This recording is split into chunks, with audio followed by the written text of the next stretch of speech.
अस्सलाम वालेकुम। Welcome to my channel खौफनाक कहानी विद ज़क्की। रात आधी से ज़्यादा बीत चुकी थी। सफ़र की थकान की वजह से मैं बहुत गहरी नींद में था। अचानक मुझे यूँ लगा कोई मेरे सराहने बैठकर ढोलक बजा रहा हो।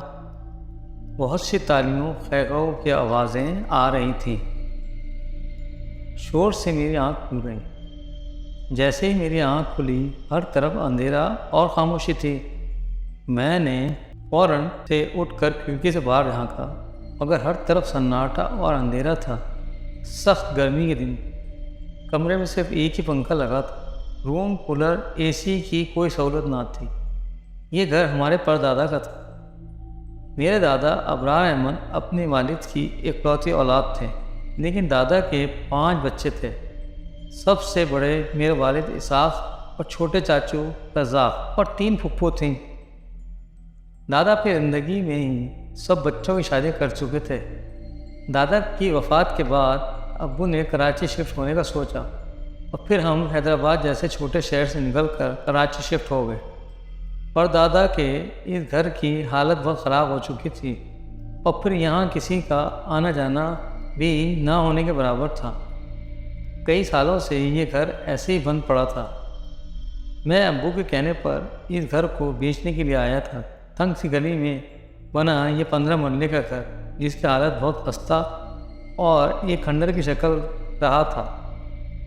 मैं बचपन में तो कई बार अब्बू के साथ आया था इस घर में, लेकिन अब तकरीबन 8 साल के बाद मैं यहाँ आया था। मेरा लास्ट सेमेस्टर चल रहा था। अपनी बहुत सी मसरूफियत को साइड पर रख कर अब्बू को बार बार कहने पर मैं यहाँ आया था। आँख खुल तो गई थी, मगर अब नींद आँखों से कोसों दूर थी।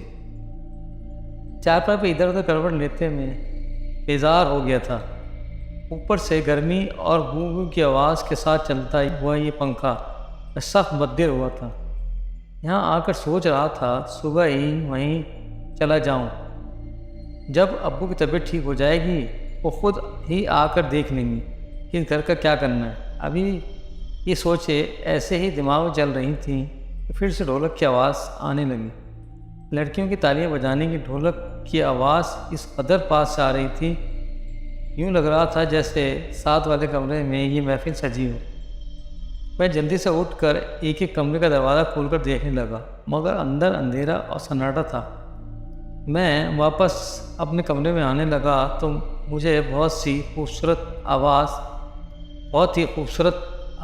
आई। कोई लड़की कुछ गा रही थी और इस कदर सुरीली थी कि दिल को छू रही थी। गाने की आवाज़ साफ सुनाई दे रही थी, मगर वो क्या गा रही थी ये समझ नहीं आ रहा था। मेरा दिल चाहा मैं ये देखूं कि खूबसूरत आवाज़ वाली लड़की देखने में कैसी होगी। मैं एक बार फिर बाहर गली का दरवाज़ा खोले खड़ा था, मगर बाहर वही सन्नाटा और अंधेरा। फिर मुझे ख्याल आया मैं क्यों ना छत पर जाकर देखूं, शायद पिछली गली में किसी के घर शादी है।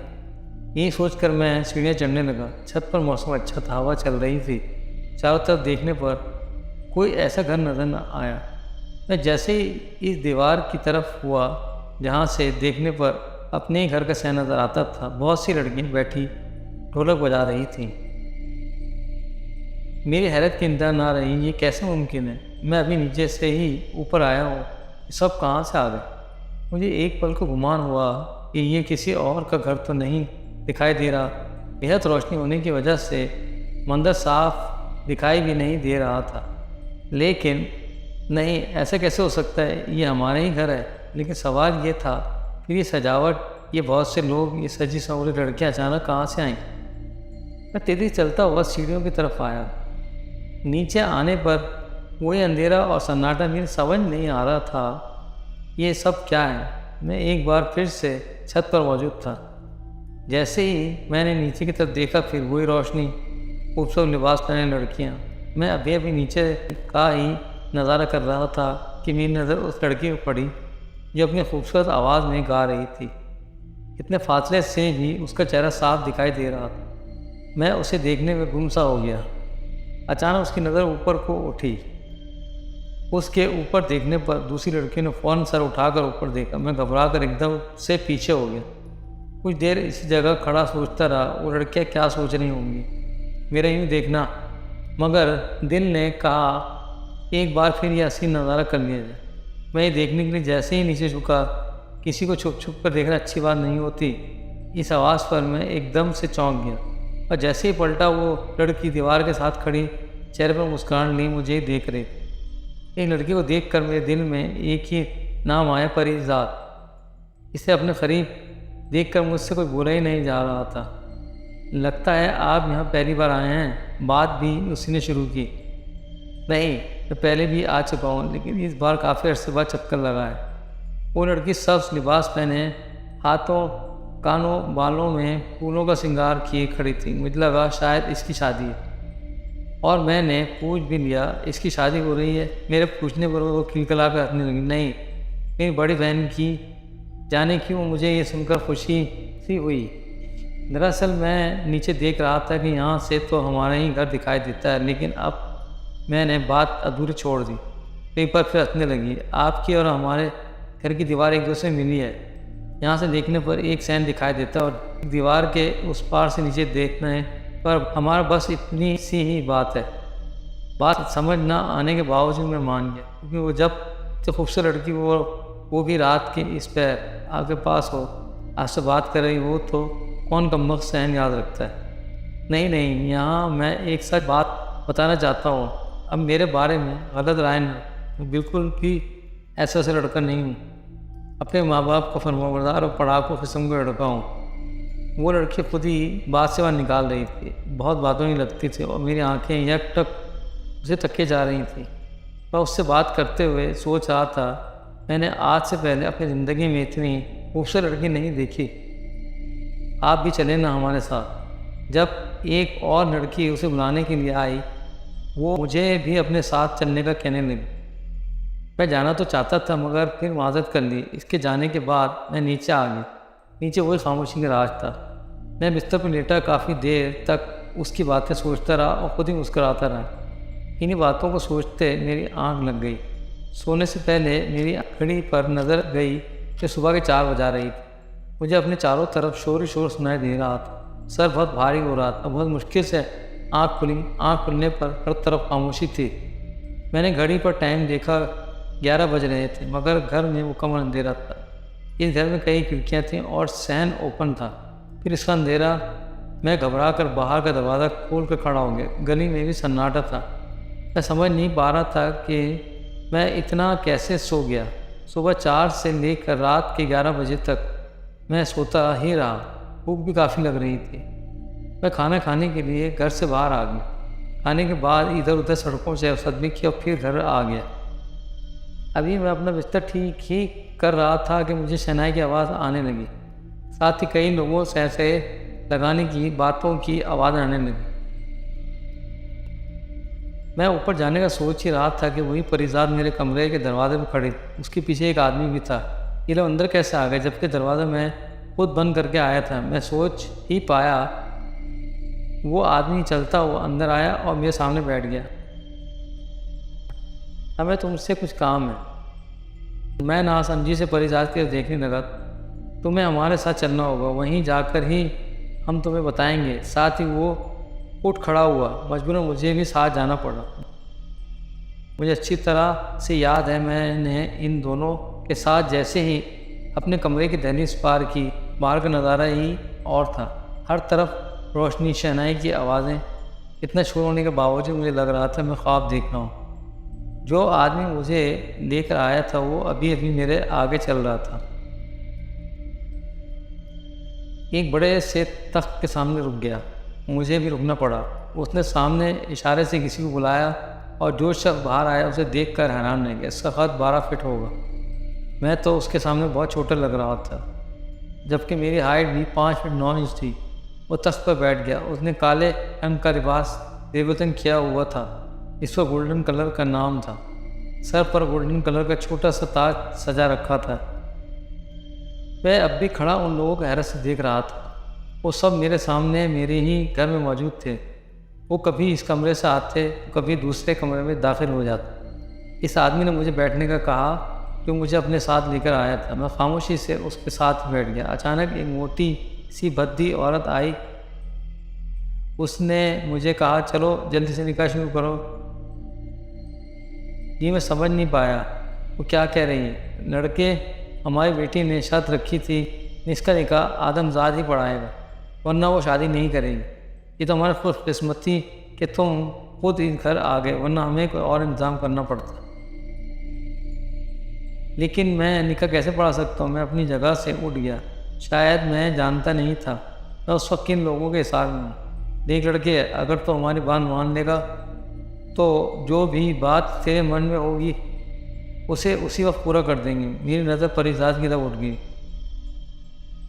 कि उन लोगों के दरमियान सबसे आगे खड़ी ये देख रही थी। मैंने सोच लिया था मुझे क्या मांगना। मैंने कहा, ठीक है। मेरी उम्र 22 साल थी। मैं तो शादियों में भी बहुत कम जाता था, किसी के निकाह क्या पढ़वाता, लेकिन अब मैं उनके कहने पर निकाह पढ़ा चुका था। वो सब लोग यकीनन एक दूसरे को मुबारकबाद दे रहे थे, मगर किस ज़बान में ये मेरी समझ में नहीं आ रहा था। इससे पहले कि वो लोग मेरी तरफ आते और मुझसे मेरी शर्त पूछते, पर परिजात मेरी तरफ आया कहने लगी, इससे पहले कि तुम अपनी शर्त बताओ, जो फिर ये लोग उसे हर हाल में पूरा करेंगे, मैं तुम्हें कुछ दिखाना चाहती हूँ। वो कहते हो मेरा आगे आगे चलने लगी और रोशनी बिखरती किसी ऊँट की तरह देखने वाली लड़की जिसकी खूबसूरती में मैं मुकम्मल खो चुका था। उसके कदम जैसे तेज़ होते गए, मैंने भी अपनी रफ्तार तेज कर ली। वो उस घर के आसपास वाले कमरे में चली। मैं उसके पीछे अंदर जाने ही वाला था कि मुझे बहुत तेज़ और गंदी बदबू आई। मैं वहीं रुक गया। मैं उस वक्त जिस जगह खड़ा था, ये घर की पिछली साइड पर बनाया गया एक कमरा था। ये शायद ही कभी इस्तेमाल में लाया गया हो। कमरे में बहुत अंधेरा होने की वजह से ठीक से कुछ दिखाई नहीं दे रहा था। फिर आहिस्ता आहिस्ता इस अंधेरे में मुझे किसी का वजूद दिखाई दिया। लिबास तो वही था जो परिजात ने पहना था, लेकिन ये वो नहीं थी। लंबा चौड़ा हल्के हल्के झटके खाता हुआ वजूद, जिसकी कमर तक बाल हों, यूँ थे जैसे कहीं सांप सर से लटक रहे हों। बाजों में बेहद लंबे बाल और आवाज़ यूँ आ रही थी जैसे कोई भेड़िया अपने शिकार को देखकर उड़ रहा था। फिर आहिस्ता आहिस्ता उस वजूद ने पलटना शुरू किया। कुछ बालों की लटें आगे भी गहरी थीं, इससे पहले कि वो मुकम्मल मेरी तरफ पलटती। यानी कैसे मैं जो बुत बना देख रहा था, मेरा सोया हुआ दिमाग बेदार हुआ। मैंने वहीं से भागना शुरू कर दी।